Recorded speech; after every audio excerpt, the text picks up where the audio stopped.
Ivoiriens victimes d'une traite des humains au Nigeria, je vous explique.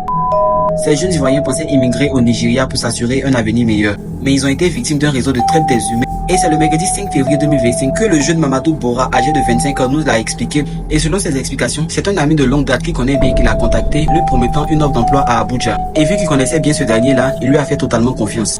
Avec la promesse d'un salaire de 350 000 francs, soit 4 fois son salaire qu'il gagne en Côte d'Ivoire, Mamadou a saisi l'opportunité. Et une fois arrivé à Abuja, son ami qui l'a motivé à venir à Abuja et ceux qui se présentaient comme ses patrons lui demandent déjà la somme de 500 000 francs pour payer la formalité et plusieurs mois de loyer d'avance. Déterminé, il fait alors une première fois appel à ses parents qui réussissent avec beaucoup de difficultés à réunir la somme demandée. Et une fois payé la somme de 500 000 francs, non seulement il n'obtient aucun permis de travail, aucun contrat de travail, mais son passeport et ses documents administratifs lui sont confisqués. Et c'est là que son ami lui fait comprendre que s'il veut s'en sortir au Nigeria, il doit faire la même arnaque à ses proches restés en Côte d'Ivoire. Détenus dans une maison de 3 pièces, une quarantaine de jeunes Ivoiriens, dont des hommes et des femmes sous-alimentés, travaillent toute la journée avec 2 objectifs. Le premier objectif est d'attirer des proches vers le Nigeria dans le but de leur stocker ensuite une somme allant de 500 à 800 000 francs CFA. Et le second, appeler leurs parents restés à Abidjan ici qui ne leur ont rien demandé pour leur demander 2 millions ou bien 3 millions pour financer leur départ vers l'Occident.